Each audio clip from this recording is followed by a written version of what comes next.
2 Samuel chapter 15. Sometime later, Absalom prepared himself a chariot and horses, with 50 men to run ahead of him. He would get up early and stand by the road leading to the city gate. And if someone had a case that was to come before the king for judgment, Absalom would call to him and ask, "What city are you from?" And he would answer, "Your servant is from the such and such tribe in Israel."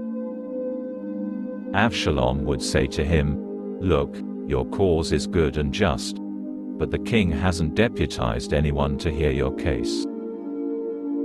Then Absalom would continue, "Now if I were made judge in the land, anyone with a suit or other cause could come to me, and I would see that he gets justice. Moreover, whenever any man came close to prostrate himself before him, he would put out his hand, take hold of him and kiss him." This is how Absalom behaved toward anyone in Israel who came to the king for judgment, and in this way Absalom stole the hearts of the people of Israel. The conspiracy of Absalom. At the end of 40 years, Absalom said to the king, "Please let me go to Hebron and fulfill the vow I made to Adonai. Your servant made a vow while I was staying at Jezreel in Aram to the effect that if Adonai would bring me back to Jerusalem, then I would serve Adonai." The king said to him, "Go in peace." So he set out and went to Hebron. But Absalom sent spies through all the tribes of Israel to say, "The moment you hear the sound of the shofar, then start proclaiming, 'Absalom is king in Hebron.'" With Absalom went 200 men from Jerusalem who had been invited. They went innocently, knowing nothing about the scheme. Absalom sent for Achitophel the Giloni, David's counselor, to come from his town Gilo and be with him while offering the sacrifices. The conspiracy grew strong, because the number of people favoring Absalom kept increasing. David flees. A messenger came to David saying, "The men of Israel have aligned themselves with Absalom." David said to all his servants with him in Jerusalem, "Get up. We must flee. Otherwise none of us will escape from Absalom. Hurry and leave, or he will soon overtake us, attack us and put the city to the sword." The king's servants said to the king, "Here, your servants are ready to do whatever my lord the king decides." So the king set out, and all his household after him. The king left 10 women who were concubines to care for the palace. The king set out with all the people after him, but they waited at the last house. For all his servants to pass by him in review, all the Kereti and Peleti and all the Gittim, 600 men who had accompanied him from Gat, passed in review before the king. Then the king said to Ittai the Gitti, "You too? Why are you going with us? Go back, and stay with your king, since you are both a foreigner and in exile from your own place. You arrived only yesterday. Should I ask you to wander around with us? There's no telling where I may go. Return, and take your kinsman back with you. Grace and truth be with you."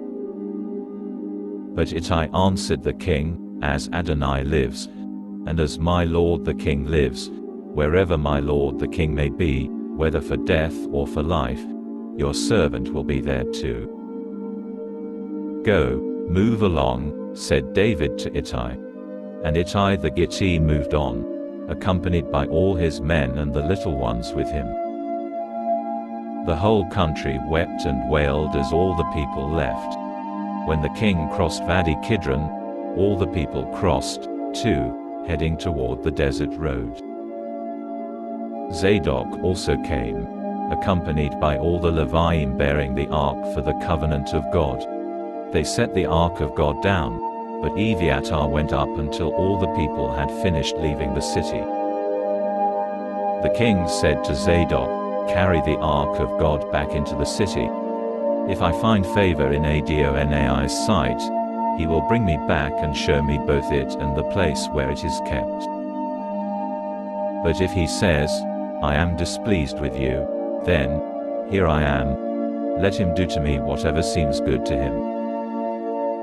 The king then said to Zadok the Kohen, Do you see? Return to the city in peace, your 2 sons with you, Ahimaaz your own son and Jonathan the son of Abiathar. I will wait on the desert plains until a message with new information comes from you. So Zadok and Abiathar carried the ark of God back to Jerusalem and stayed there. David continued up the road to the Mount of Olives, weeping as he went up, head covered and barefoot. And all the people with him had their heads covered and wept as they went up. One of them told David, Achitophel is among the conspirators with Absalom. David said, Adonai, please, turn Achitophel's advice into foolishness. When David reached the top of the ascent, where it was customary to worship God, Hushai the Archi came to meet him with his tunic torn and earth on his head. David said to him, If you go on with me, you will become a burden to me. But if you go back to the city and tell Absalom, King, I will be your servant. Just as I was your father's servant in the past, so I will now be your servant. Then you will be able to frustrate Achitophel's advice for me. You have Zadok and Abiathar the Kohanim there with you. So whatever you hear from the king's house, you tell to Zadok and Abiathar the Kohanim. Their 2 sons, Ahimaaz the son of Zadok and Jonathan the son of Abiathar, are there with them. Through them send me everything you hear. So Hushai David's friend came into the city when Absalom was about to enter Jerusalem.